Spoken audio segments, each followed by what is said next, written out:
Do you want to open any cans, break rolling? anything? Want to break open any a can of bread? crisps? Crunch any cereal?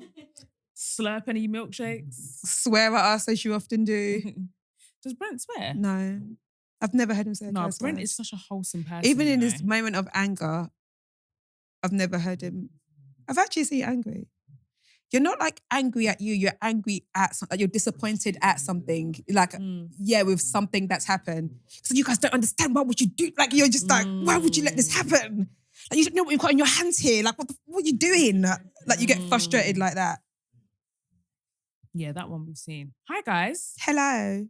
Welcome to a brand new episode of the Receipts podcast. Hot off the heels of having two amazing guests back to back. I mean, spraying out to all our haters. And I say that, I'm only talking about one person in particular. I know you're listening and I hope you love the guests. You can't make it up. You cannot make it up. Audrey keeps me up to date with people she's fighting on the internet. Honestly. And I properly try to not respond. I try to be gracious like you and not pay people dust.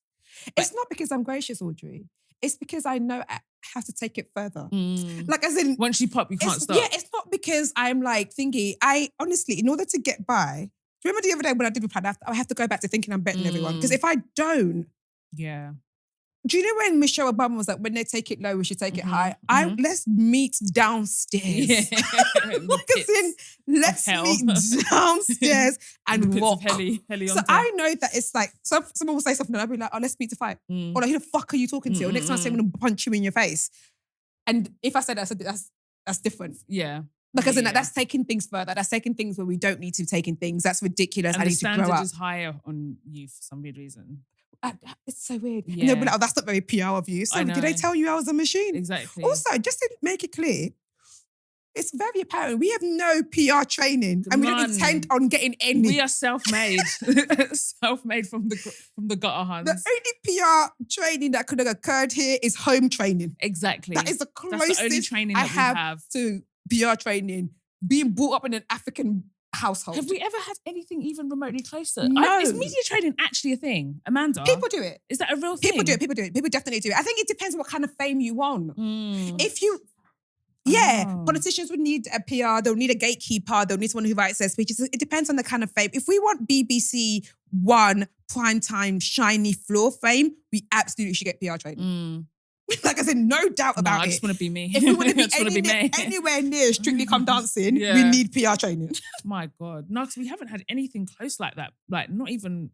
Even when we had a PR team, we got rid of them. Yeah, we had a PR team and that was not working for us. It didn't make any sense for us. The brands were not aligned. And we were just wasting money. Yeah, it was definitely a big waste of money. It was cute. They got us verified. On what? On Instagram. That was... To be fair, yeah. That was about as far as it went. But I mean, lovely people, but it just wasn't... The synergy was not synergying. But that reminds me... But I do think we should get another PR company, by the way. Oh, yeah. We not training, but we should have a company. Yeah, I agree. Because I was watching... I wasn't watching it, but I saw like some clips of Whitney Adebayo's podcast. Yeah. And she was kind of talking about... It was like after everything that happened with her breakup with Locken and all the rest of it. And she was kind of just addressing all the inside hate that she was getting. And her and her sister were reading her DMs. I saw that. That was horrible. And so Whitney wasn't is it a contestant or an islander? Yeah, she was a contestant on Love Island. Yeah, she was on Love Island. And a couple of years ago, and she now has a podcast. And racism is never going to end. And it wasn't just things like, you're ugly, you're weaver shit. Like bad, of course. But it was like, you black monkey, you don't need to be in this country. You this. Like, it was proper mad horrible. And what I loved is that they did name some acts, and I think you should name and shame people because what the actual hell. But what jars me is that when you do that or you put that, people are like, oh, you should be better than that. No. Who do you not think people are? Yeah, no. Are you better than that? Are you better than someone DMing you saying that they wish you die and you're just like, I'm just going to ignore it? They're definitely not. I think that like when you have any kind of visibility or fame or whatever you want to call it, people just hold you to a different standard. Like you're not human. It's so weird. But absolutely the fuck not. If you are brazen enough to send that to me, hoping, and do you know what I realized? There's a difference between people that want things, they want like clout or whatever, they want to engage with you because they want it to blow up, and people that just want you to see things. And I've noticed that like when people in our hashtag, especially if they want to offer critique, they do it from their burners, not because they want it to be like a big conversation, but they want us to see it. They know that we checked the hashtag, blah, blah, blah, because otherwise they would just say it. And they want to say it in like is vitriolic a word? Yeah, they want to say it in a vitriolic kind of way. And so they know to say it from their burners. Whereas you could just offer it in a softer way from your real account. I mean, listen, I'm not above like hearing people's opinions and all the rest of it. But like when people want to get dirty with it, they go to their burner because they want you to see it. They don't want it to blow up. Do you know what I mean? Whereas there are some people that are like, they don't give a heck. They're just trying to get clout off the situation, or they want to have an exchange with you, hoping that it brings them more engagement or whatever. But yeah, it's all very interesting. But when she was posting that, when I saw the clips of that, I just thought, I don't know what kind of like screws you have to have loose to have that much hatred for someone that was on a show. So what did she do? It's not even that deep. It's never that deep. Like literally, and the thing is, it's so mad, yeah, because a lot of that anger came off the back of like the whole Patrice Evra thing, which by the way, Patrice Evra has come out and said that, no, that was just like our banter. And I think she's acknowledged that, you know, whatever, it wasn't funny or whatever. But he's come out and been like, listen, I'm not even offended by it. So why are you that mad over a situation you're claiming that you're mad about the accent thing? They're not mad. You're they not. hate You just her, you just and now want a reason to call her a black bitch. Yeah, That's exactly. all it is. It's not a matter of this is the thing that's made me mad. Finally, I've got a reason to call you the names I want to call you, and that's what it is. And like, it's really weird. Not about us. I find it weird when people like talk about celebrities in this thingy, and then when a celebrity replies, they're like, "Oh, I thought you were better than this." And then I was like, "Why do you think they're better than you?" Right? And it's they've got more money though. So do you think people that are richer are better than? Okay, it doesn't correlate. Yeah, it doesn't at all. Yeah, exactly. It's very weird. Because they make more money, they're not better than you. Yeah. So why? Yeah. People, why can't they have a reaction? I think people think that if it's a celebrity or whatever, then their life is so perfect that they shouldn't need to respond to little old me. But that says more about how you feel about yourself than the actual person. And also, most celebrities are doing something that requires someone to like them. Like a celebrity is because they have music, they act, they do something. So your like actually does mean something to them. And your critique is going to burden them. It is going to bother them because they are putting themselves forward to be judged, and not hearing nice things is going to affect them. I don't think there's one celebrity, big or not, that's not said, hey, this chat bothers me. Every single one of them has been like, hey, when people chat shit on the internet, I see it and it bothers me. And yeah, people are like, well, just let your management team do it. But then when someone's socials is done by a management team, it's like, shit. Yeah, they don't feel like normal people. But, you know, So then what? Yeah, it is a very tricky thing. But I just thought that was wild, like the level of disgusting things that people were saying. Like, and it's so scary. I just don't want to not be shocked anymore. Do you know what I mean? Like I was shocked by that. Like, I hate the feeling of like not feeling shocked about things anymore and just becoming. Oh, were you not shocked by that? No, I definitely was. I was like, raw, people actually like picked up their phones to send that to you so that you could see it. Like, that is insane. Like, it will never not spin me. But at the same time, I was just also not surprised. It's also shocked, the audience, right? Or whatever. Because I think whatever's been said to us, we've never had a you black bitch. Yeah, Actually, that's a lie. I've had a black bitch once. Oh, have you? Yeah, I've had a black bitch. Bloody hell, man.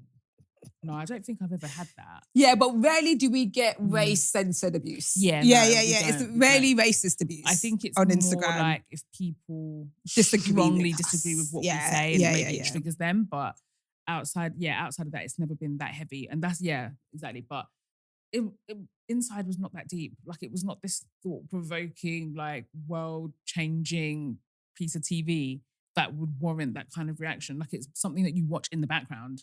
So people having such strong emotions about it to the point where you would like actually send that. Like, I just, it will forever spin me. Oh, congratulations. We're going to be aunties again. What? Rihanna's having a baby. Bro. Congratulations to us, we're aunties again. Those two must not have Netflix. Do you know what makes sense to me now? The way he leaped at her after he got freedom. That freedom meant a lot more to him than what we know. Because she would have been pregnant then. And of course, they would have both known she was pregnant. And I mean, regardless, I would have been happy that he was free. But please, I'm about to have baby number 3. You better be free. Yeah, no. I'm sure, I wonder if she put in a good word like, Judge, Come on. I think they're such a Judge. good-looking couple. Yeah, I love them. I've always thought ASAP was incredibly like just he pretty is. boy, isn't he? He's a pretty boy. He's Like very pretty, isn't very he? pretty face. Yeah, they do proper. I like suit. his hair. I'm not gonna Yeah, lie. I like it. I mean, I'm not like a hair his hair. person, but I'm not mad at his hair. But like, do you know what annoys me? The only thing that annoys me is, well, just in general, not even just them, but just like this commentary now that people put on people that are not married.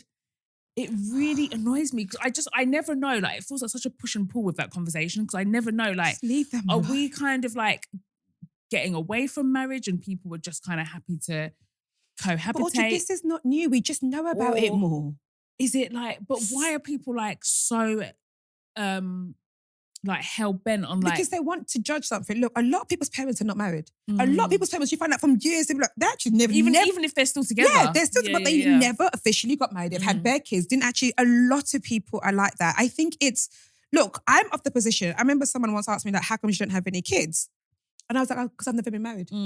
Because I'll be honest, I see kids as married people's business. But that's how I see it, right? Because I think it's such a commitment that it's like, my ideal would be, I would be married. Hey, if it happens outside of it, it happens outside of it. But that would be my ideal, right? But I'm not now going to see someone who's not married that had kids and be like, oh, how dare. Oh, do you know? Okay, so you know that I've got a weird allyship and strong loyalship to Jim Jones. Yes. Love that man. The rapper, not the cult leader. Yes, please distinguish. Yes. Every time I think about the first time I said that, that's when I realized that this podcast was bigger than us. Yeah, because not everybody knows who Capo is, man. Yeah. And him and Chrissy. So till this day, I follow Chrissy.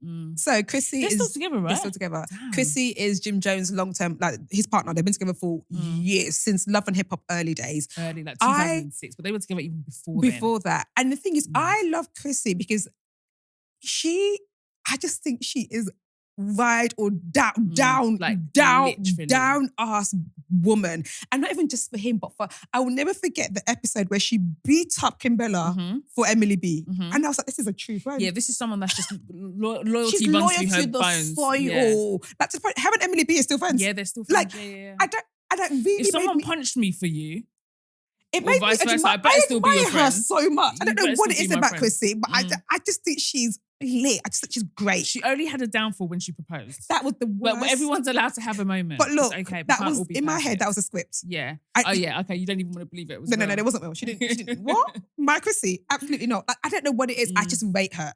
I follow her. She lives out in Miami now. She looks fire. I can't believe she's beautiful. 50. How old? She just celebrated her 50th birthday. She's Mad. so beautiful to me. Like, so beautiful.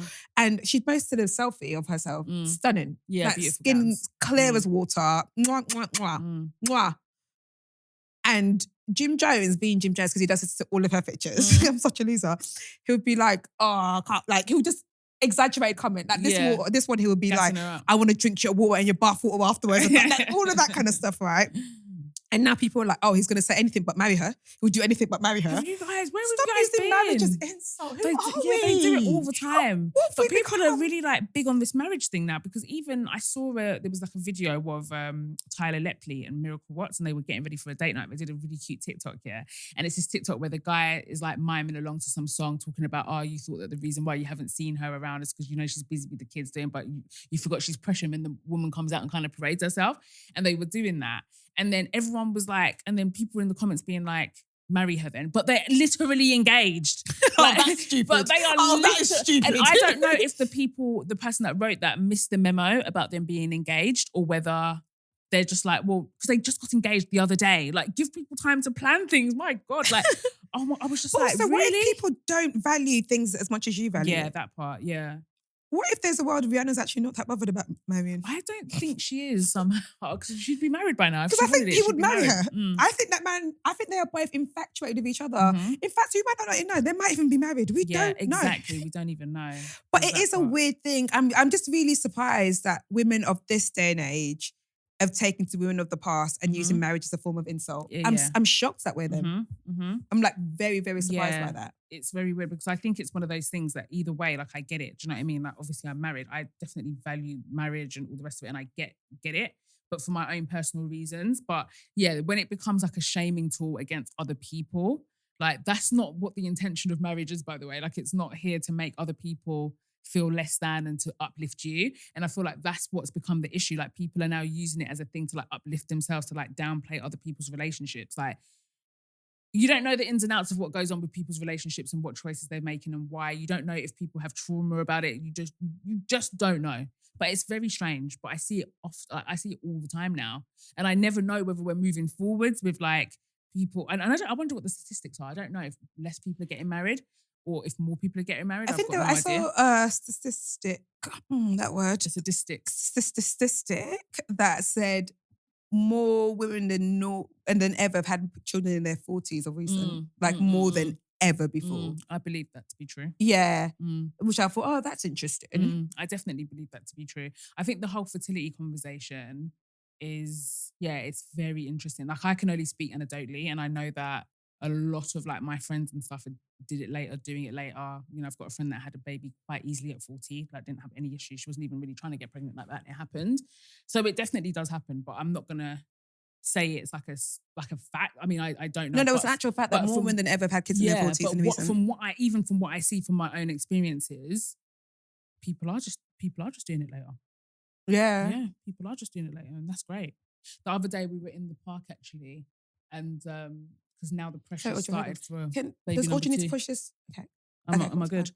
Okay. People, obviously the pressure for baby number 2 started, blah, blah, blah. Oh, yeah, of course. And I just always say in God's timing, because he's going to argue with God, no one. And we were in the park and someone was like, we saw like an old family friend or whatever. And she was just like, just wait till you're 45. I was like, okay, I don't know about 45, but you know, God willing, like I would want it sooner than that. But I thought that was interesting. And she was just like, yeah, I know loads of people that, you know, I know someone that's 43 having their first, 44 having their first. And I'm like, dope. I love my God, speaking about thingy, the other day I posted a TikTok and I just thought it was funny. And it was like something about you'd be in your worst financial state and then here's someone comes asking you to be a bridesmaid. You'd be in the worst time financially of your life. And so we'll be like, you open a box, will you be my bridesmaid? It's like, for God's sake. And like it was such a funny TikTok, right? And those of the comments were just really like funny to be like, yo, like you don't understand how real this is. And some comment, honestly, this comment had like thousands of likes. Will be like, and then after it all, they won't talk to you after the wedding because someone told them it's not good to be friends with single people. Oh, God. Like after you spend all that money, you go to the wedding, suddenly your friendship goes to shit because suddenly actually it's really bad for married folks to be close to single people. And I posted that comment thinking, oh, this is so funny because I've heard that rhetoric a lot. Yeah. I've had people that will say they will go to a wedding after like literally a couple of weeks after, they have not spoken to. People have been bridesmaids of people that they never speak to again after the wedding. And it's not as like weird as an out thing as you think. The amount of DMs I got from women to be like, my cousins have done this to me, people I've been friends with for years. Like, will do the whole things, do the whole ceremony, and then after that, they just either don't talk to you anymore, or it is that thing of they've been advised to not be that close to women who are single. And a few guys messaged me back. So I was like, there's no way this happened. No, not Some guys were like, LOL, if I talk. And I was like, wait, this doesn't happen with men. They're like, no, it does. I was like, you're lying. They're like, no, it definitely does. Where you do all of that, be their groomsmen, and then because they're now married, they now have to have another group of friends that doesn't include you. I never for a second that I wonder if that comes from the woman or if that comes from the guy. I feel like that's coming from their wife. Yeah, I was so surprised. I feel like that's a woman thing. Yeah. I just didn't think that would be a thing that men would experience. And men were like, oh no, it definitely happened. But I was so surprised by the amount of people that were like messaging me their deep hurt. Or they would be like, oh, or because you couldn't afford it, they'll be like, oh, you're jealous of them. It's like, I'm not jealous. I'm actually just broke. I'm just broke right now. Or you didn't do enough, or you skipped one thing and you went to the other. Suddenly you wasn't there for them and things like that. And I was like, you know what? Yeah, justice to the people who spent shit ton of money and then suddenly just lose friends. No, if you can drop your friend, if you can drop someone out that you had in your life because you genuinely love them, and I think that goes back to people having this idea of friendship being that everyone is on the same trajectory at the same time. And I think that mindset starts from school. Because we're in school, we're the same age, we're in the same year, and then we go on to secondary school, and then we go on to college, and then we go on to uni. So we're used to being in the same, on the same trajectory as our friends for a long time. Yeah. So then suddenly when that deviates, people don't know what to do with themselves because they're so used to everything being linear. And that is just not how life works at all. And I just think that the way people act and treat single people like they're diseased, It's actually insane. It's actually mad. Because unless you've got the intentions of your friendship being solely based on talking about relationships, and that means you never really had a meaningful friendship to begin with. Because why does that have any bearing on what kind of friend I can be to you? Like they can stray you away. I find that so mad. I think the idea of it is that like if a girl is, let's say our friendship, for example, right? You're like happily married or whatever, and then I come telling you about men this. Maybe you will then take, I don't know, maybe you will then take your anger out on your husband. Like I don't know what the I don't be logic telling my is. husband my friend's business, so that's one thing about me. I do not tell a man my friend's business because suddenly you told Nick that, oh yeah, Talani is dating 10 men at the moment. And then you're like, me and Talani are going out. Nick is like, is that not the girl that's dating 10 men? Like, oh, you remembered. Yeah, exactly. Because you think they're not listening and they don't care. Is that like your friend you said it's a whore? Yeah, exactly. Yeah. I just said she's how adjacent. Yeah, exactly. But no, I think, do you know what? I believe that like with the men, it's that's coming from women. And obviously I love women. I'm always going to be an advocate for women. But I don't think that that's necessarily a male trait because men will be friends with all kinds of people that are in the gutter.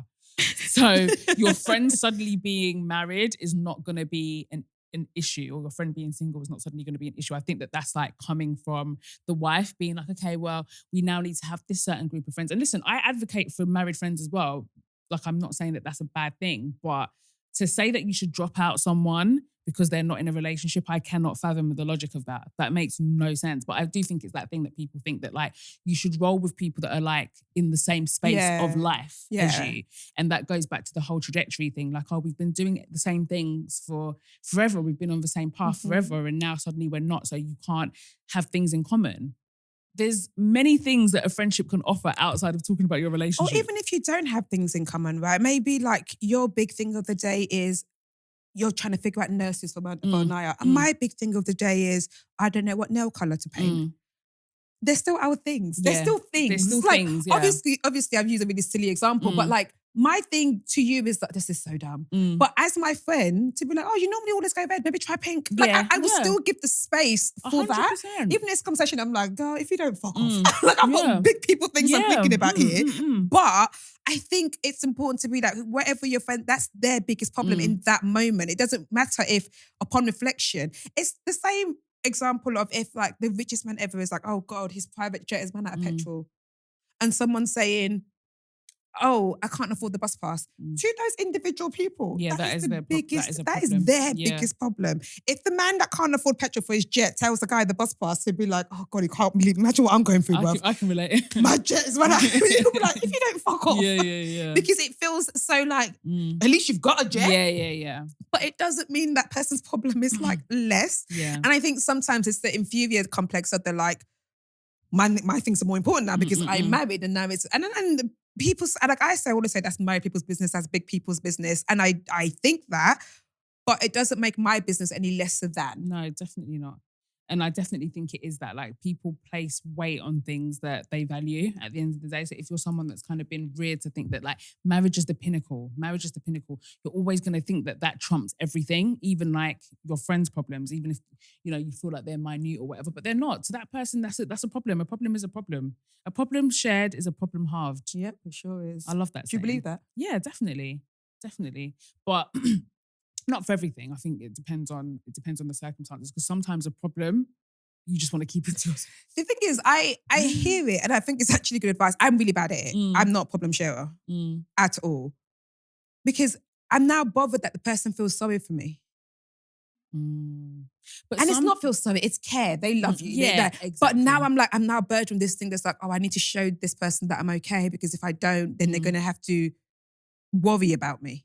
But do you think that that's worse than putting it out there so that people know like what the issue is or whatever? Do you think that that's bigger than holding it in and being performative and pretending to be okay? You know me, you know I do think that. You know I do that. That was a trick question. What is that TikTok? Yeah. Put your finger down if you, but you know I do that. Yeah. But you know I do that. It's not good. Like it's not a good trait at all. But in my mind, it's just easier just to sit in it and then I'll pop out when I'm better. Yeah, but also sometimes you do like want to process things. And when I say you, I just mean people in general. Like sometimes you need to process things. It's not that like, and that's actually something that I'm kind of like not working on, but I've realized that sometimes because I'm such an oversharer and I don't really have an issue like talking about things that are happening to me or that I'm going through or that I'm doing or whatever. But I've realized that I wasn't understanding the fine line between you don't have to use this as a conversation starter, right? So recently I've kind of like made a new friend and... Who? You know who? No, it's not a new friend. A new friend. But yeah. It's gonna get very jealous then. Yeah, but it's fine. No. Or do you invite me out with her? Oh, She's no. good. And you already know her. And then, and she's like told me so much stuff. And then I was like up at night thinking, what can I give back? I want to give something. I just want to give something.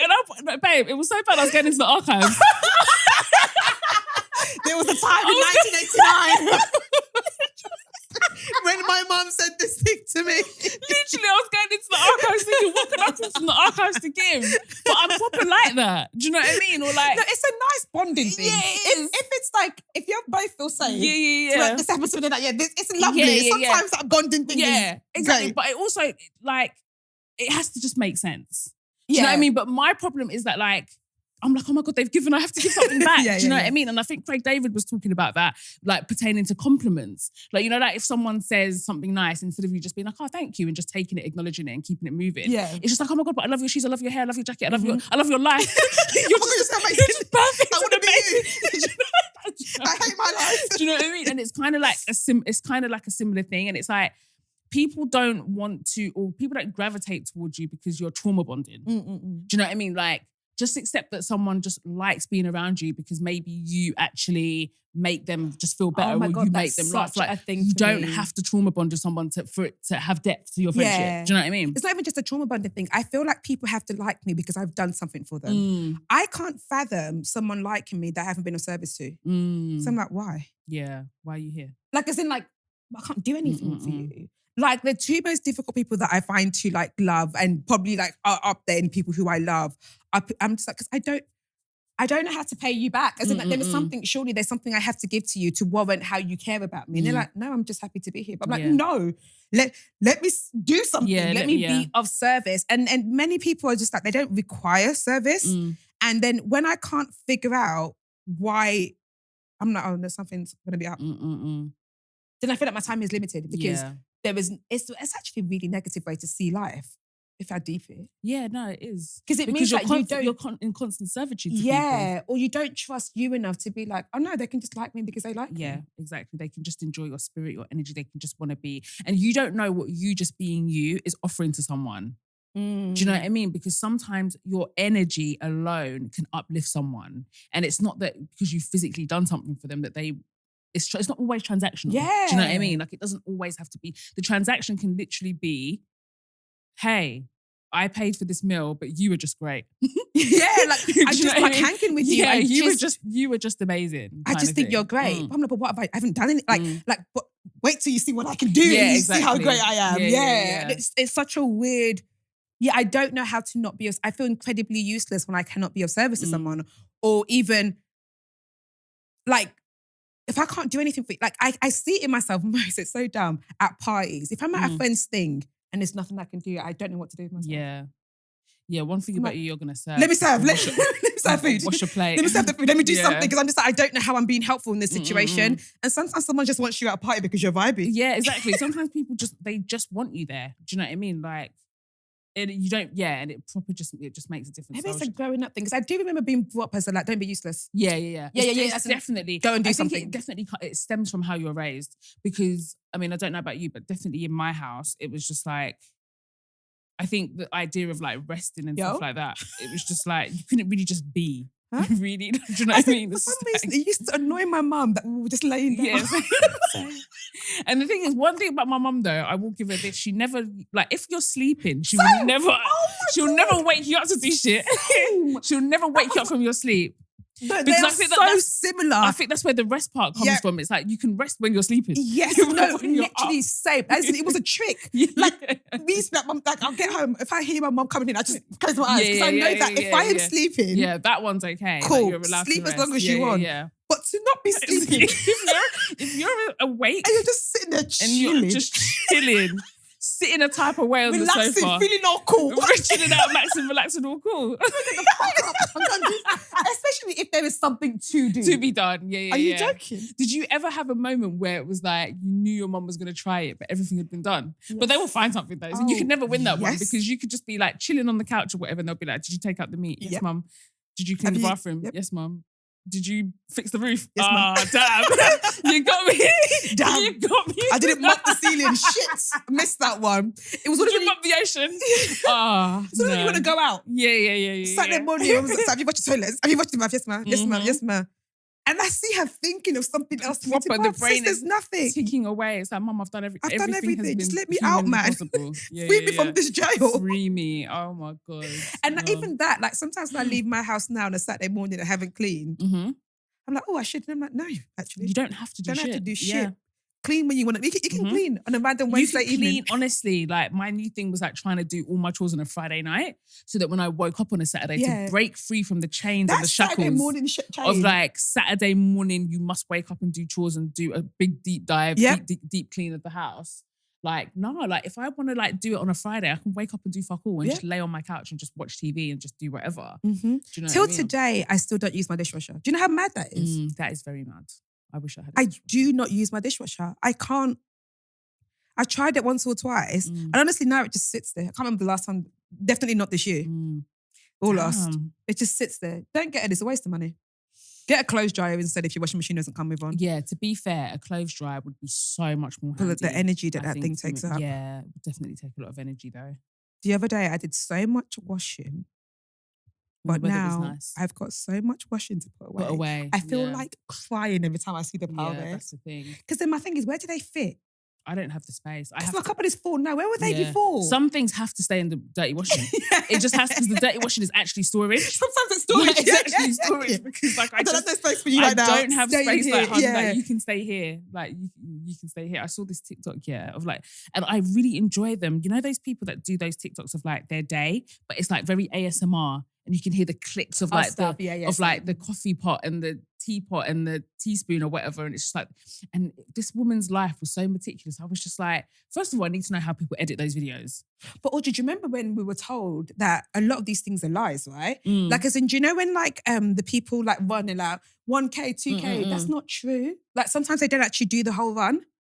So they decide that they're going to have a content day and then they film stuff. Yeah, rather than it being actually how they live. Like, because it's just the filming for me. Do you know what I mean? But it was like, she came home and it was so funny because she had this perfect, like, this woman sanitized her glasses. Like she had like this contraption. It looked like a fridge, but it's a sterilizer. I literally use this to clean my glasses. This is what I use. Same. I remember one time, oh my God. So I was in Selfridges and my friend, shout out my friend Adam, and I don't even know what I was doing, but my glasses must have been filthy. And he went and reported it to my friend. And my friend messaged me and was like, Adam said that he saw you in Selfridges and your glasses were filthy. But he did have to take them off and clean them for you though. He was like, babes. He was like, babes. Yeah. And they had like crumbs on them and stuff. That's a bit far. You know when you take them out of the legs, it's just everything. Oh, that's a bit far. In them and stuff. Okay, you know when you take them out of your bag and just put them straight on. Back then, I just lacked self-awareness on so many different levels. And then I remember seeing him and he was like, and those, do you know those the little details that takes someone from being well put together to being a hot mess? Yeah, but that was definitely when, or just being the lady. Do you know what my telltale sign is of someone not being well put together? And it's actually, it doesn't make any sense for anyone but me. Lashes. If I see a lash hanging, I don't know what it is. Instantly, it just ruined your whole thing to me. It does. Yeah. Or when like people are in between getting their lashes just, and there's one. Oh my God. Like, honey, put on a strip. My God. I've got a nail missing. Yeah, the nail one is I'm bad. like, look at your life. Yeah, the nail one and it's such small things. But in my head, I was like, you don't look. You seem like your life is in a shambles. When really you just haven't had a chance to get to the nail shop. Look like what you're going through right now. Fix up. Look sharp. And it's hard because it's just like, it's got nothing to do with that really. It's just perception, isn't it? I always remember Boomerang. Remember that film? Have you seen it? Oh, yeah. So I thought you meant the actual act of the video. But they were saying that's really millennial now. To like make is it Boomerang or Boomerang? Whatever it is. Leave us alone. Yeah, to like put your drinks in. I'm still going to put my drinks in and do a cheers. And do a clink and do a boomerang. They said that it's really millennial. Oh my God. But no, in that film, there's a scene where like so basically the premise of the film is that he is trying to meet the love of his life and he goes through all these women and he's like a playboy or whatever. And so he has sex with one woman and she's like perfect. Like she's so beautiful, blah, blah, blah. But then every time he has like an encounter with a woman, his check is to check her toenails. Okay. So he pulled up the bed and her toenails were raggedy and he was like, oh, no second date. Fair. Fair. I think that's fair. Because I also judge the state of my feet sometimes. And sometimes my back foot is so dry I can itch my body with it. But I think though, I think I've got a chronic problem with my feet. Go on. Because even after I get a pedicure, that the next day they're crusty again. You might need to do a proper like... No, but the next day, I don't know what it is that I need. I think they need to remove the foot. Right? Yeah, but I thought that socks would have kept your foot moist. Yeah, sometimes maybe just lotion your foot and then put your sock on. no, legitimately, like just to keep it moist. Yeah, because I can't like. Fun fact, these are your socks. Are they? Mm-hmm. Because I can be guilty if I'm in a hurry of creaming the parts you can see. Yep. You know, I hear it. I can be that bad. Yeah. I can't lie. And so I will be honest, like if I've been creaming like a creamer, by the time I get to my feet, I'm like, it's long, I can't be bothered. It's when you clock it when you're going out, you're all oiled up and you see the arch of your foot. Always what happens to me. And Nick's like, are you going out like that? And he will always, and I'll be like, listen, and once you've bent over to put your heels on and you've done the strap, and that's like so much work, yeah. I'm just like, do you know what? It's going to be dark. And also, I don't want lotion to go to the thing of my feet because it slips in my shoe. Off. I don't think you understand the stress of it. And then I know that I'm going to dance like a dancer and I'm going to sweat, so I'm going to get moist anyway. Do you know what I mean? It will all rhyme. Yeah. I haven't danced like a dancer in a while. Me either. Yeah, we haven't been out in a minute. No. When was the last time we danced like dancers? We haven't danced like David Dance. We didn't actually dance like David Dance because I'd say the last time we did was Retch's birthday. Oh, we danced like David Dance. But we danced, didn't we? We actually did. We might have even done dances. I don't know why we'd be going to like these kind of things and embarrassing ourselves. We have no decorum. I was so drunk. We have no class. Like, why can't we act like we've been there before? We will be out and be like, oh God, look, it's Fecky. Yeah, I can't help it. Behave. I always go up to Fecky and say something. That man hates us. You can tell we're fans. Every single time. At the GRM guard, I was like, hi, Fex. You call him Fex? Yeah. When did he tell you his name was Fex? Never. In fact, I think Fecky's even short for something. So like, bitch, why are you abbreviating the abbreviation? Like, you're actually mad. Yeah. I do it gets all the time. Hi.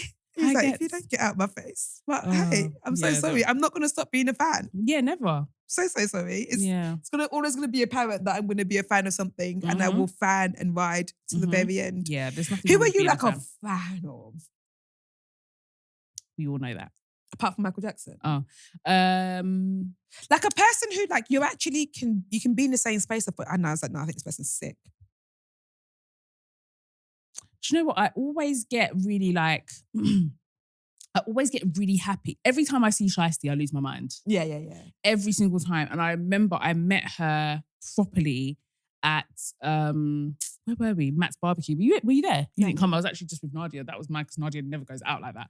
And she was like, we were in VIP and Shiesty came in and I was proper losing my mind. Like I fucking love Shiesty. So every time I see Shiesty, do you know what? It's the UK black girlies. Yeah, same. I've realised that anytime I see Jamelia anywhere, I fangirl. I get so fangirly when I see Jamelia, when I see Lisa Mafia anywhere, because I just think that they just remind me of a time, like that same time that we talked about with Craig here. Craig, sorry, we call him by his first name. Friend of the show, Craig. Those of you who are not sure who I'm talking about, Craig David. The R&B legend. Yeah, that same time, like it was so pivotal to me, like that moment of my life, like being in secondary school.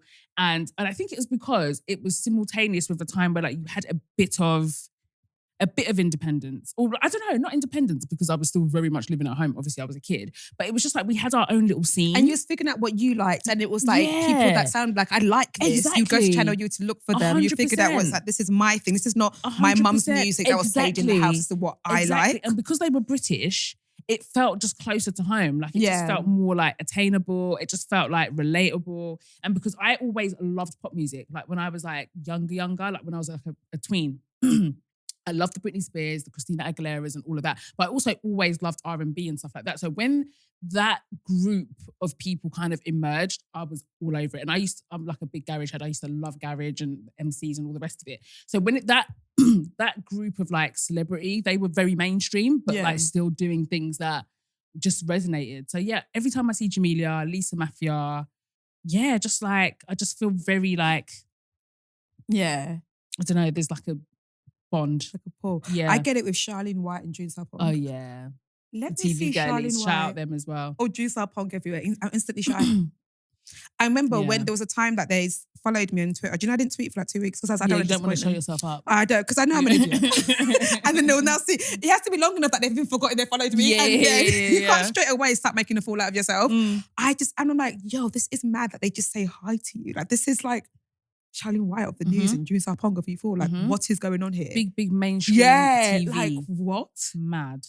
Every time I think of June Sarpong, obviously she's done so much in her career, but it just reminds me of that mad show, Your Face or Mine. I was making someone, I was making someone watch that because I was like, there are certain things you have to understand about British culture.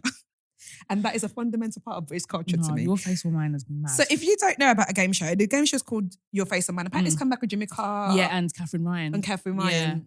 But it's on like Dave or something. It's not on. But it used to be on Big Channel 4. It used to be on Channel 4 before. And Your Face or Mine accessible to everybody. Was I guess a game show. And it would have a couple, right? And the couple, how do I even, so the couple will come on, me and Audrey have a couple, right? So the first part of the show is that like, they will have a picture of me and a random celebrity and Audrey would have to say who was better looking. And often that was easy enough to do that because it's like, it's celebrities, whatever. Then it'll go to like random strangers on the road. And then Audrey, and the thing is, you'd have to be, you can't just be like, oh, my girlfriend, my boyfriend, because it's... You want to win money. You want to win money, right? So your vote has to align with the audience vote. So if they put a picture of me and Rihanna there, and Audrey is like, oh, I love my girlfriend, Tolly. Bitch, pick Rihanna. Because the audience is going to say Rihanna. So you're trying to think about what the audience is going to say. So that's how it starts, all nice and easy, right? And then it goes to people on the street, again, still nice and easy. And then it goes to... Suddenly, Audrey's ex is sat here, comes in, sat in real life, sits down, and the audience and Audrey have to say who's better looking. So it's not only exes, it's like best friends, people that and then sometimes like people's mums. Like, it was just mad. And then you'd watch it. Do you know game shows where you watch the percentage go up in live? They show it and it's like, and then suddenly it's like, and I thought it was the best. No, do you know how much of a mad statistic it is for 98% of the audience to say that they've picked someone else? 98% can't say someone's better looking than me. Like, even if they are, 98% of you. 2%, and the 2% is probably like your friend that you bought. That is in the audience. And it just used to get so, and then the last final round was you had to say who was better looking, you or your partner. And then you like try to gauge to win money. But Your Face or Mine, I thought it was such a good game show. It was around the same era as like when we had problematic TV show. I mean, what we've considered to be problematic now. I don't think, I mean, it is still on now. I wonder if it's softer now or if it's been like...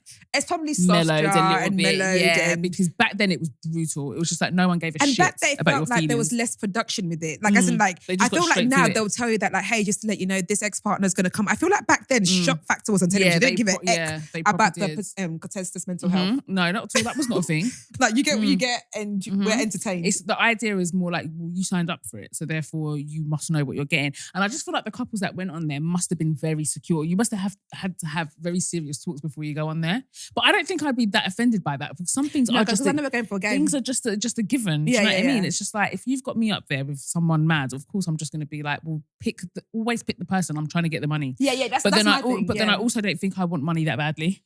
Like, I would don't rather think go I'm on gonna Golden sit there Balls with my man's ex and someone say his... for the world to see. That thing will bother me. I don't even like seeing the girls men have dated. Like, I don't like... exactly. Let alone she's come out and they always came up with their little crop top.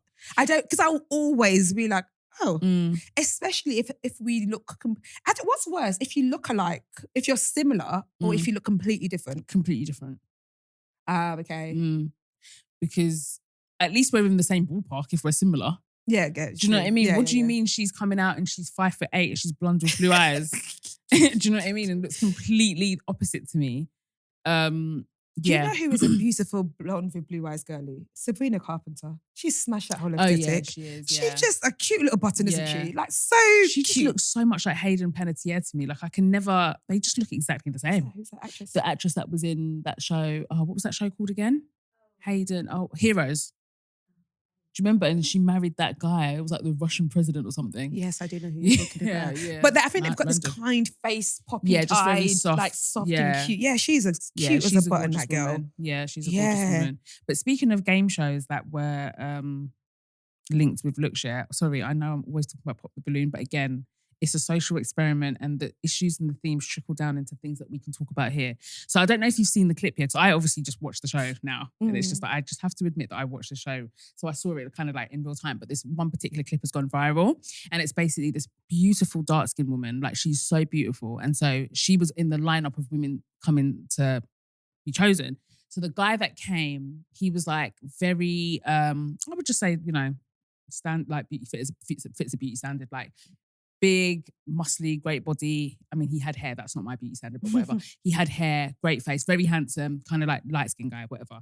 So with Pop the Balloon, you can take yourself out. Like obviously, if you pop the balloon for whatever reason it is, but sometimes people pop because they think they're not going to be that person's type. So this guy's come out and she's popped. And so Arlette will always go and ask the person, why did you pop? And she said, I just didn't think I would be your type.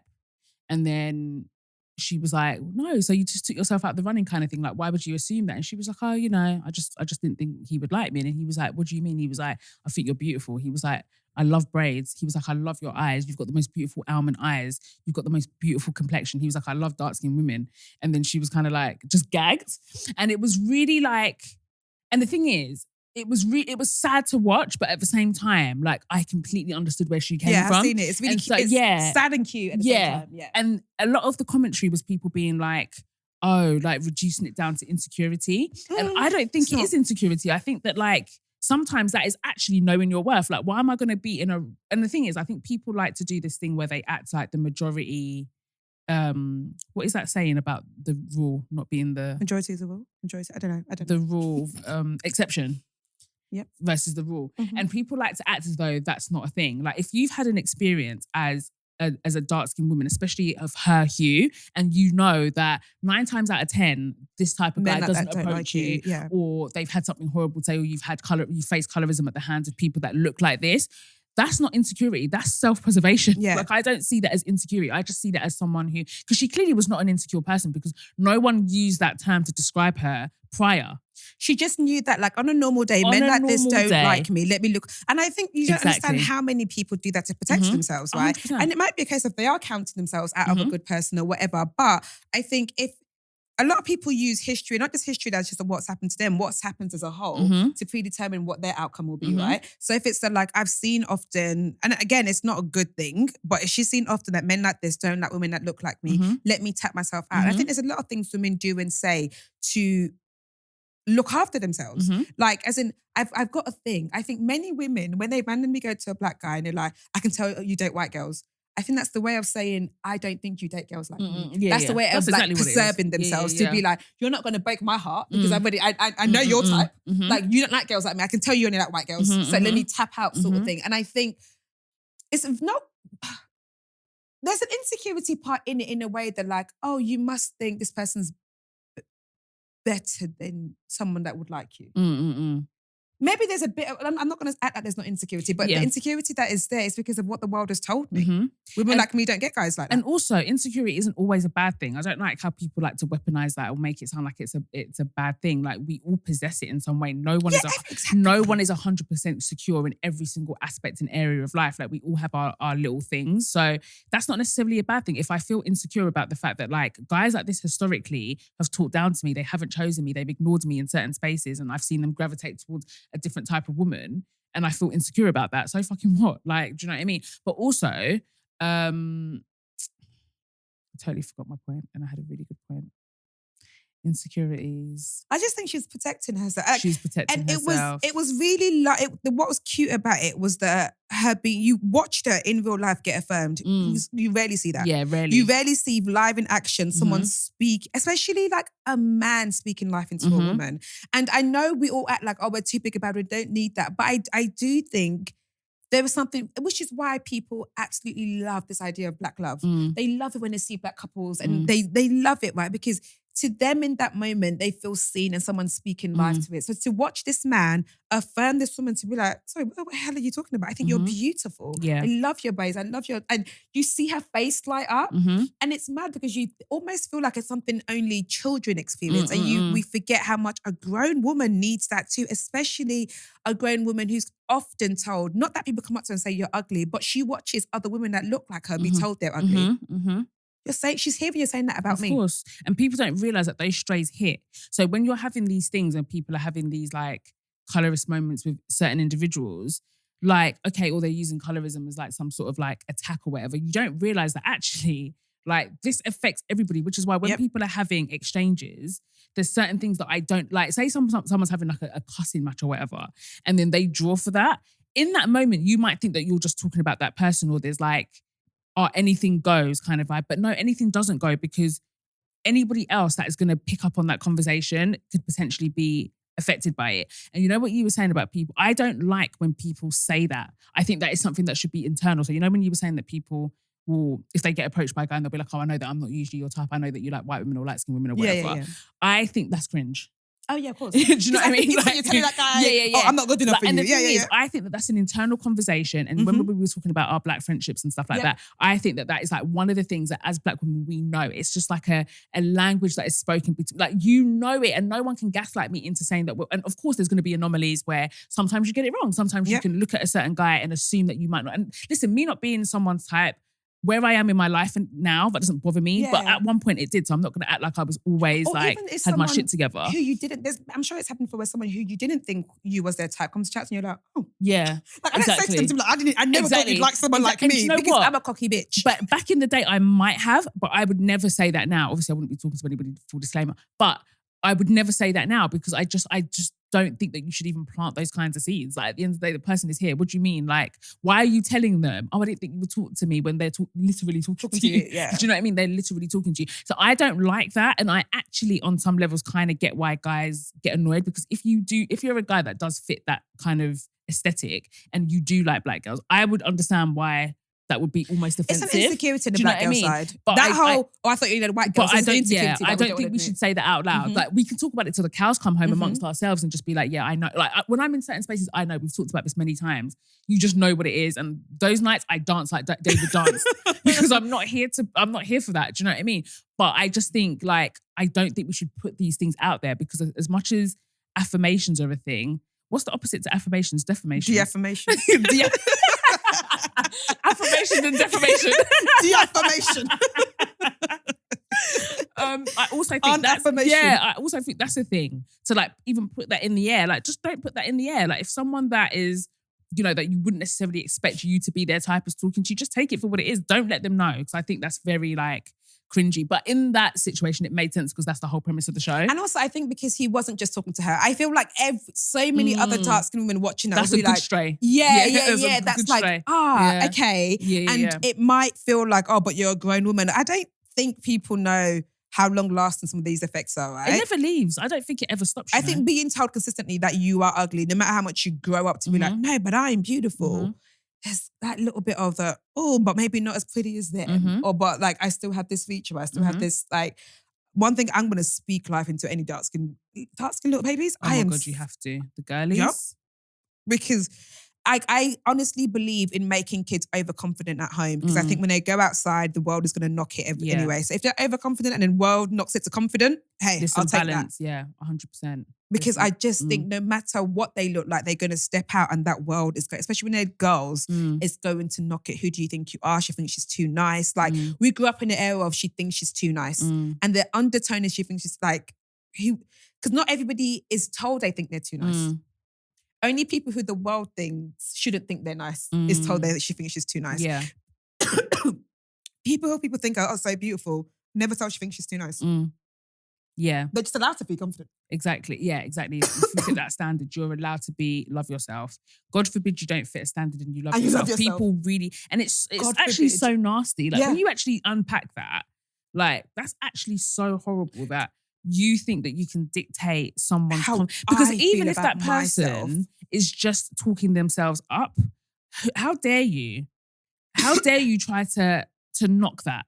Do you know what I mean? How dare you try to, like, there's so many funny videos, yeah, like, and so, like, I'm a bit in two minds about it because there's one content creator on TikTok and she makes these videos, yeah, and they are funny, but I also want her to stop at the same time. And she's poking fun at like these colorism conversations, but like it's her whole entire thing, and I'm just like, okay, sis, like let's stop now. And so she'll be like talking to a guy, and she'll be like, and so she'll be imitating a guy, and she'll be like, you're so beautiful, and she'll be like, yeah, but I've got 3 baby daddies, and he's like, yeah, but you're light skinned, and she's like, but I just killed my other baby daddy, and he's like, yeah, but you're light skinned, and she's just like, oh, and I've got every STD under the sun, and he's like, yeah, but you're light skinned, and she's just like, oh, and by the way, I won't cook and clean, and I'm probably never gonna take you home to my racist white parent, and he's like, but you're light skinned, and it is kind of funny, but I also want her to stop because like all her content is that kind of like exchange, but yeah. Also, another thing that I saw, which is kind of in line, is, and I don't know how I feel about it, yeah, but really beautiful people talking about how hard it is being really beautiful. It's really. I know, and I don't want to sound like a hypocrite because we were just saying that I know, but everyone's problems matter. My eyes, like, all problems matter. The fuck up. All problems matter, though. No, every time I see that kind of content, you guys don't understand the struggle of. But they're actually being serious. Like they're actually, and the thing is, and so listen, again, look, some points are probably valid. To be fair, a lot of I hear, and maybe it's a me thing. Maybe it's because I'm not conventionally beautiful, so I'm like, bitch, shut up, like enjoy it. Yeah, exactly, maybe. Exactly. I'm just like, okay, that's a lie. I'm stunning, by the way, by everyone's standards. Sorry, get it right. But I don't know.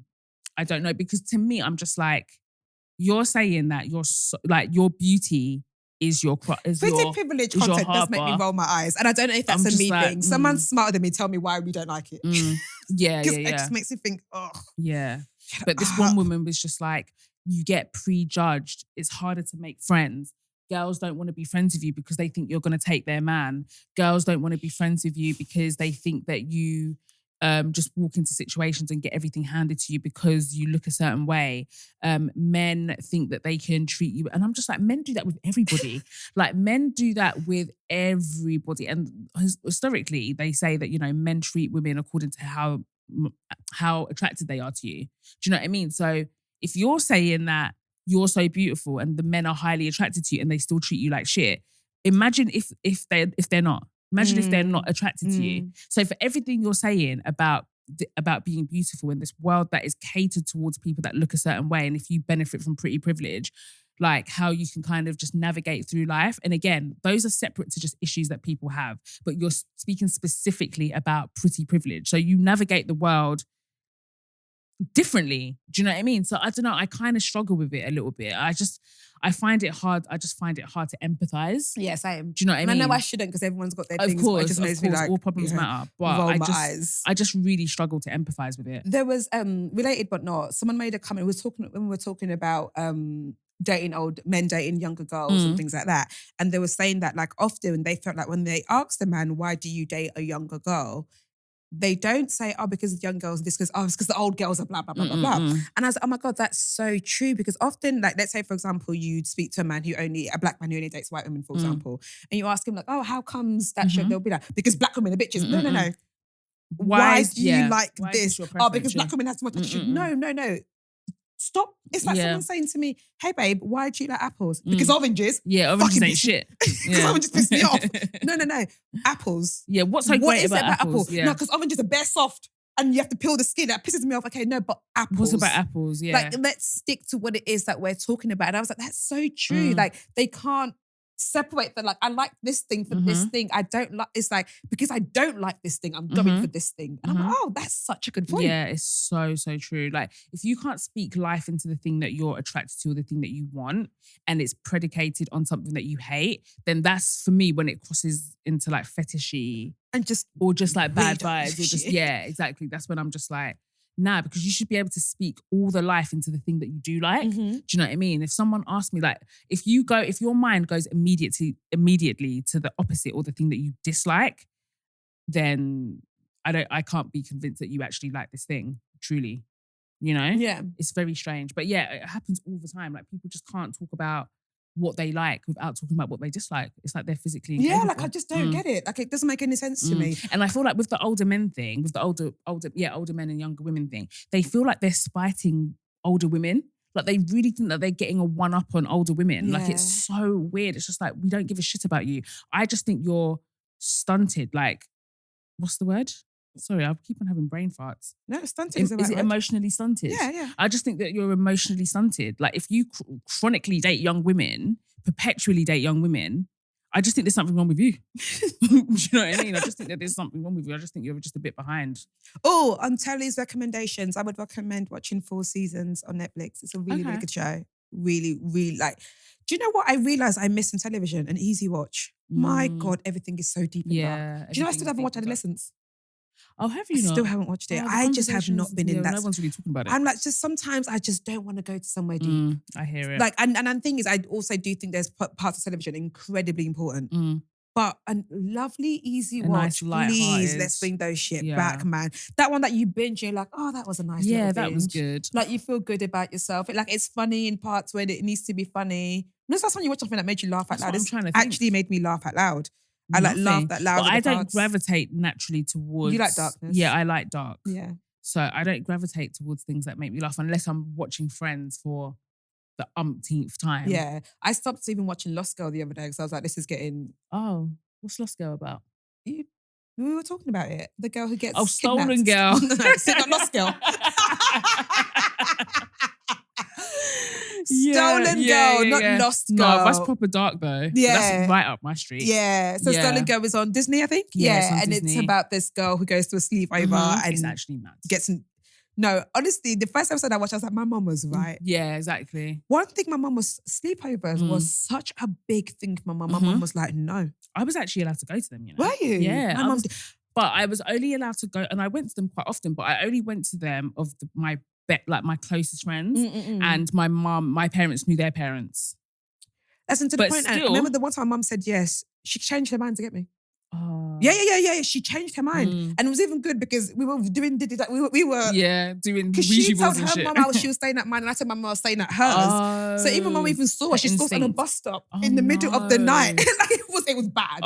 So it was like we were being stupid, but like my mum did not like a sleepover. No, I hear it. She There was hated it. so much like taboo around sleepovers, and I get it. At the end of the day, like I completely get it. I can't imagine, because we have so much access to information. Back then, we didn't really. Yeah. So it was just like, oh, that's my daughter's friend. And that sleepovers back then. I don't know how prominent it is now, but back then that was the ultimate birthday celebration. Oh my God, that was... Do you know what I mean? Like back in the 90s. Well, I was the kid that would be like, everyone was sleeping with mum, like, okay, by 12 I'll come to Yeah, pick you up. exactly. Yeah. And there were parents but the whole point is going to sleep and waking up with your friends. It's like, not about the and your mum would be like, I will pick you up at 1 o'clock and drop you there at 7 a.m. No, I don't want to go there at 7 a.m. I want to sleep. I want to brush my teeth. I want to wear pajamas. Because we're all going to stay up and be cool. Yeah. Like, why are you doing this? Inherently, they are supposed to be good things. Bad. They are not bad things. I get it. Do you know what I mean? Like I had so much fun at my sleepovers. Like I remember the time I went to go and watch the Spice Girls turn on the Christmas lights. It was 96. Okay. It was 1996. The year was 1996. And I slept over at my friend's house. Like she had a sleepover. And I remember we all got there around 4 p.m. in the afternoon, had the sleepover. And the one thing I do remember was that I was sleeping in, because she shared a room with her brother, I think. No, her brother, I can't remember, but her brother had a bed in her room, yeah. And I was sleeping in his bed and he had a bogey wall. I know. And then my friend was like, I don't mind that. That's just Michael's bogey wall. Sorry, why is his parents not stopped? And there was all different sizes and like different. There was some that were like dried up snot. There was some that was snotty. It was disgusting, but I know it's absolutely vile. And he had a bogey wall. And then we went that evening and we went to watch the Spice Girls turn on the Christmas lights. Came back, slept over, stayed up all night talking about JB. Jamie. JB, and then just like, yeah, then the next morning we just had breakfast and your mum would come and get you. So they are very innocent and, you know, girlies and girls love it and all the rest of it. But I get it, because did you hear that story about that dad? So this girl had a sleepover, and one of the girls that was staying there, so the dad had made them mango smoothies, which is already a red flag. Because why the fuck are 12-year-old girls having mango smoothies? Yeah, but you know, they all think they're so good yeah, now. true. In this day and age, you're like, oh, because we all do our little coffees and do My niece will ask me for drunk elephant products. Like, your skin does not need that, but the packaging is all pink and purple and all of that. This is the most supple your skin will ever be, like when you're like a kid. And so the dad made them mango smoothies, but he'd put stuff in the drink. And so one of the girls was just very suspicious, because I think a few of the other girls were feeling really queasy. So she'd messaged her mum being, like sleeping something. He put as like some sort of sleeping pill or something in their drink. So she messaged her mum being like, something weird is going on, come and get me. And the parents went there immediately. And when the parents got to the door, they were like, oh, we're here to pick up Susie. And the dad was like, oh no, she's fine. No, she's not. Already my daughters text me at midnight you mad? saying come get me immediately. Then I get to the door and the dad's telling me no, they're all sleeping, blah, blah, blah. And it turned out that he drugged all of their drinks. And only God knows what the intentions were. And I don't know if I'm conflating the stories, but I'm pretty sure there was a camera there as well. There was cameras. They found out there was cameras in the daughter's room. Oh my God, I wanted to ask you about this similar. So there's a podcast called Betrayal. I think one of the seasons is made into a Hulu show, right? So one of the seasons, it's about this woman who, like they do the run up to the story. She was married before she got a divorce, met this new partner, love of her life. He's amazing to her, treats her amazingly. Like she's had kids before, he's great to her kids, whatever, right? Further down the line, it comes out that he'd been abusing her son. Oh, for God's sake. So like they had a beautiful house, they had a swimming pool. This man had a camera by the swimming pool and they invite all of her son's friends to come and chill and all like put the camera there where they all got changed. So he had all of that, abusing her son for years. Her son eventually feels strong enough to tell her and blah, blah, blah, blah, blah. And then it gets to call, initially she's like, get out of my house, leave him, whatever. And then she can't leave him, her husband. She's like, she loves him too much. Like, she loves him so much, she doesn't want to lose a good thing. And he really loved her. And she genuinely does not, like during a trial, she sits with her husband and is like trying to be in support of them both. And like, it's really hard to listen to that podcast and not judge her. No, but they're trying to, but they're trying to make you listen to her side of it.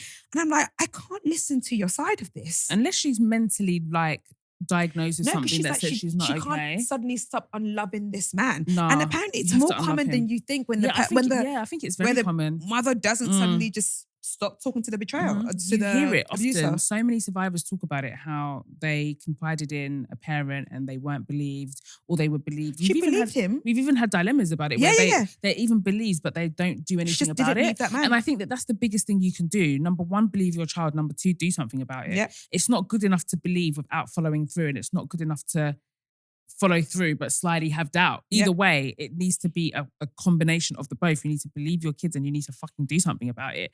I don't have empathy for women like that. Like, I cannot fathom or understand their mindset. Like, and I can confidently say that could never ever be me.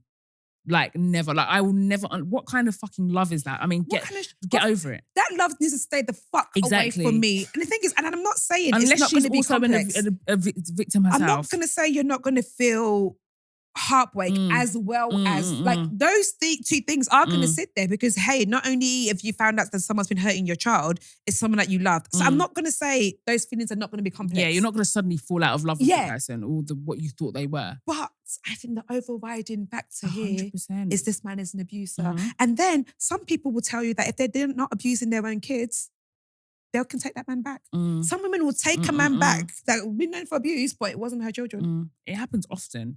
And I think all of this stuff just goes back to like how love is packaged to women and how like it's a do or die. It's a do or die. And like also a lot of these abusers, they know this. They prey on women like that. They prey on women's kind of like desperation. And that's why they position themselves as the perfect guy, blah, blah, blah. That's probably, she's so deeply in love, she thought she found the perfect guy. No, she was they like, know exactly he's what, amazing, they know gave them such a exactly nice what life. they're doing. They often target women that already have children, so they have free reign and free access to these kids. I've been divorced You hear a woman talk enough about her wants or needs. If that is your intention, if you're a predator and that is your intention, you will give that woman everything that she wants and needs to kind of subdue her into essentially unintentionally handing her children over for you to abuse. And, you create this narrative or this image that you are the perfect stepfather. You love her kids just as much as, and it's sad because there are some men that genuinely are amazing and they do just love your kids and they have no intentions of harming these children, but you have to just keep your eye open. But I think that some people, and that's why also, sorry, going back to the pop the balloon, I don't understand why like people have all of these kids and their focus is dating. You can't tell me you've got a 3-month-old and you're on Pop the Balloon. I find that mad. Girl, I think there's other things to concentrate on. And I think it all comes from the same sort of place. And I think that like there are some women that like they maybe if they don't prioritize it over their kids, it's on the same level. And I think we're conditioned to believe that every mum puts their children up here. And it's just not every true. mum thinks that their child comes first. They're in mummy bear mode and they will do not all women are like that. Some people actually prioritize their needs just as much in as like those of their women kids. will tell you they'll pick their man before because they'll be 100%. like, well, I wouldn't have the kids without the man. Exactly. So, exactly. So there are women like that and it's really sad. But if we don't constantly preach about this thing of like, you must find love in this fairy tale shit, then it wouldn't be that important to people to the point where it's more important than your own children. I can't have empathy with those kind of women. I was listening and it was annoying me because it was produced in the way where they wanted you to see her side. No, I'm so sorry. I cannot see this woman's. I cannot listen to this without judgment. Yeah, that I'm judging. Sorry. I just sometimes we need to judge. Get over it. There's plenty men out there. We must say what's right and what's wrong. Exactly. What do you mean you sat next to him in court? When it comes to kids, fucking hell, if no one's going to take up for these kids, like if you can't judge someone because they have, they allow abuse of their own child, then I don't know. Me, absolutely not. I have no empathy, no sympathy. I think you're unhinged, quite frankly. Yeah, I was listening to them like, you can't be trying to make us feel sorry for this woman. You can't be. Never. Because it's not that deep. You'll get over the heartbreak. And even if you don't, so what? Like your child knowing that you chose them when they were being violated. Like how can you loving someone be more important than that? Like that's going to affect her son for the rest of his life. Like, so now it's twofold because now he's got to deal with the abuse that happened, the violation, and now you've got to deal with your mum not choosing you. No, that's mad to me. Like, and that's the thing, you'll get over the heartbreak. Look, I'm not saying heartbreak is not bad because it's fucking the worst, right? Especially in something like this because it's heartbreak and betrayal. That's insane, right? But let's just talk about normal heartbreak of just a breaking up or whatever. As a friend of mine once said, she said, like, try to get your first heartbreak out of the way before you reach 30. Yeah, so you've got some backbone. Your backbone's because then when you're 30, I'm not saying that it hurts any less, but then you can carry on with your life. Yeah, you've got things, you've got responsibilities. You got to be like, okay, cool. Because once it starts being your first and you're in you stop your life. Yeah, your life stops and then bills don't get paid. And then now you finish, now you haven't gone to work. Now you've got sacked. Yeah. Now you fucked it. But also, I find it so mad, just going back to that woman, because the person this is not real. Do you know what I mean? Thought it was, it's not even that. So what are you staying for? Audrey, it's actually, I'll send you the link. The fantasy. I actually can't, you won't be able to listen to it. You won't be, I know you won't be able to listen to it. You're staying for the fantasy because this person told you what you wanted to hear to have access to your child. It's not about you. You're so delusional. You actually think this person has this deep love for you. They're actually still using you because you siding with them. It's probably going to help them in court. And it didn't even first come out because the son initially spoke. I think something happened and it went through his computer and it's all bare mad things. It's disgusting. And also, I think they had a kid together. He didn't touch their kid together. I only touched her kids. It's fucking... And you're saying, but it's so hard because of that's still the love of your life. Do you listen to stuff in your face? My face was just screwing up the whole time. No, she needs someone to slap the shit out of her and knock some sense into her. Yeah, there's some things I feel like I don't know how to not be unbiased. No, I'm judging. I have no bias. Like when it comes to people abusing kids, I have absolutely zero tolerance. Even the way it was produced for me to even feel bad, I can't. No, what you want from me right now, I can't have it. I can't actually give you the empathy you don't want from me. There was nothing but judgment coming out of me right now. I would rather channel my empathy and sympathy towards the victim always. Towards the child. I can't. So of course the kid that moved out of home because she let the woman back in the house. He says he won't do it anymore. Oh, I'm really gonna take the word of a predator. Sure. That's such trustworthy. Well, in fact, he's probably more likely to do it now because I got caught and nothing happened. Bet. As in, I got away with it. So yeah, of course. What you're saying to me, like, oh, bet. And you're providing a roof over this man's head. Oh my God. Like it was sick. It was like, human behavior is flawed, no, man. but it's proper common. It happens often. Like there's so many people that there's so many people like even and that was a boy, and obviously abuse happens both ways, but the amount of people that adultify girls, and I think it makes them feel better.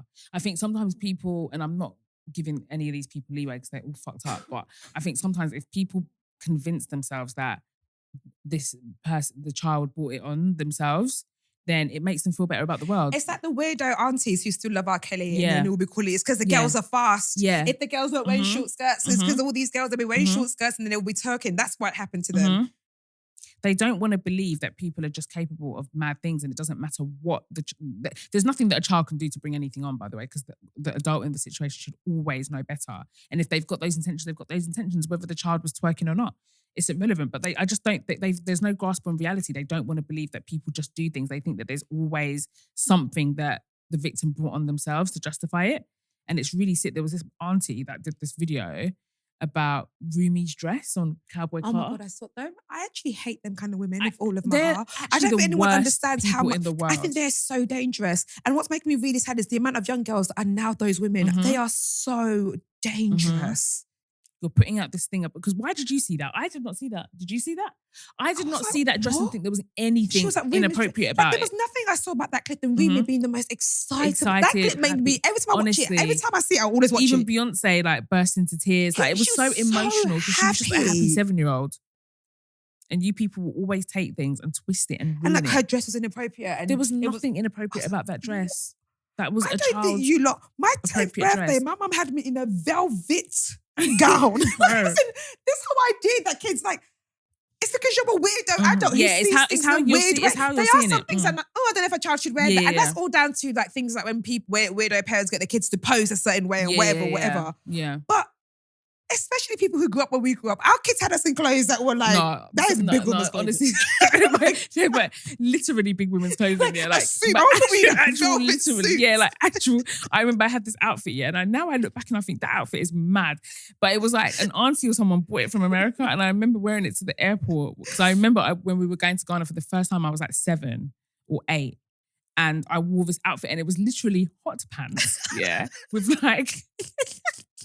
And it was like camouflage, but it was like the spaghetti strap. Like, it was a spaghetti strap long. Imagine a spaghetti strap long dress, but it's split at the front. And it goes. I've got one today. I actually have one. And it goes all the way, the split goes all the way up. So then it's kind of like open. And then you just see the shorts underneath. Exactly very boho. Very boho of you. And that was it. And with the matching bandana. Like, because you're like, as in, that outfit was not appropriate. Eyes that sees that as. That was not appropriate. Thingy. I think honestly it is adult eyes. Yeah, definitely. Like you're looking for it. You're seeing it through that lens. Like, because there was nothing about that. And yeah, like you said, there are some things you just think, maybe that's a bit questionable. But like a girl, get out of here. No, those aunties are so dangerous. They are so, but these are the same ones that will excuse R. Kelly though. Yeah, of course. They're the same ones that, exactly. They will always be the ones to put the blame on the victim. What do you mean you were out late? Like, what were you doing late at night out? Like, shut up, old lady. What's that got to do with anything? Like, it's got nothing to do with anything. I pity with people who have them people's parents. Same. How exhausting. Because they're the parents that won't believe you. Yeah. It's like being raised by them kind of women must be exhausting. Yeah, exactly. Because they will put their husband before you. Because as African as a mum can be, there was nothing that she regards more than her children. What? Oh yeah, same. One thing about my mum, her kids are her life. Her life. Fundamentally, the reason why she's alive is because of her children. Literally, same with my mum. So as mad as my mum can be sometimes, she don't play about her kids at all. At all. And even if like her wayward ways might be like, Mom, this is really starting to upset me. Sorry. Yeah. She can still check herself and she still can be corrected. Do you know what I will say that? Do you know how there's like a narrative about African parents not apologising? The older I've got, the more my mum apologises a lot more. Yeah, my mum apologises. Yeah, when I was younger, my mum didn't used to apologise because I think there was that thing of I am the elder here, I say. Yeah. But now if I'm like, Mum, I don't like that thing. Sorry, I didn't know. Or my sister will tell her Same. that mum don't do that. And then she'll call me to be like, oh my God, I'm so sorry. Yeah, same But with my mum. she started to apologize a lot more than she used to. That's really good. It's because they see us as women now. So they see us I think as that's like, what it is, you know. And yeah, you know, you're not going to get that money. I'm joking. But no, my mum does. No, my mum I might does. start bringing up old things like, I didn't like it when you did that. Yeah, you know? apologize for me when I was 8. Yeah. I was really run me upset that about apology that. when you did that thing to me because I didn't like that. Was there ever a time you was a child that your parents accused you of something and you're like, I didn't do that? Kind of, but there was a time where, so remember I talked about my problematic neighbor that lived downstairs that was going through it. So there was one time where she had invited all of these guys to her house and my parents are out. And I was minding my business in my house, watching whatever I was watching. And then suddenly all these men just came up to my house and blah, blah, blah. And when my parents got back, I had to take the heat. Yeah, of course, because it's your, yeah. And I kept on like trying to explain to them, like, this was not me, this was not my doing, blah, blah, blah. But I was very conflicted at the time because I knew that the consequences for her would be much worse. So I think in the end, I was kind of just like, I just gave up and I was just like, you know, I'll take the lashings because so long as they don't go and tell her parents, do you know what I mean? It will be a lot worse for her. But other than that, that's the one thing that really used to be the thing stands as a out. kid that used to make me the most upset. Yeah. Being like, I didn't do this. I didn't actually do it. I didn't do it. Yeah. Stop lying. Like, no, I genuinely did Yeah. and even till as an adult today, that's my biggest fear, being accused of something. I didn't do it. Like someone not believe me, you didn't do something. It's like, I didn't do that. Yeah. And people, no, I know you did. I was like, no, but I swear down. Yeah, exactly. Like I didn't. I remember it was Upton Park, this fucking bitch of a woman was like to my mum, I kissed my teeth at her, I gave her a dirty look. I was like, I didn't know. And my mum had to like punish me in front of her because the woman was there, so she had to be like, oh, woman, blah, blah, blah. And I think this thinking, but I didn't do it. Yeah. And like a proper stadium was like, but I didn't do it. Yeah. I just looking at the auntie that like, if I can kill you right now, I actually would. Yeah. That's awful because you know you're going to get lashings for something you actually did do. Yeah, wow. So the one time I didn't do shit and now I'm here getting... She's like, I look at her, she just gave me a dirty look. And I was like... Oh, that woman was wicked. Why would you even put that on a child? She didn't want me to make you go do meat shopping with her. And you didn't want to be there, so you just wasn't... You just stood there uninterested because I didn't want to fucking be in Upton Park buying meat. Like, that's not what I want to do with my day. I can't believe I'm buying meat now. And I'm the I know. person. Every time I go to the butcher's, it's like, how much for a thing? Exactly. I'm just like, half a kg, please. Who am I? I'm a child, because I had to bring my mum the other day to ask her what rice I should buy. Oh, isn't it just basmati? No, there's a particular brand. Basmati rice? I promise you, because I bought one and it didn't cook right.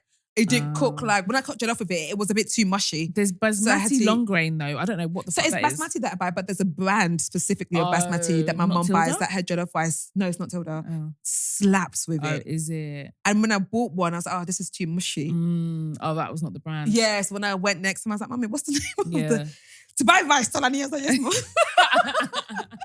And then she's like, next time I do a shop, I'll buy it for you. I'm like, okay, cool, thanks. Oh. But I'm not good at buying meat though.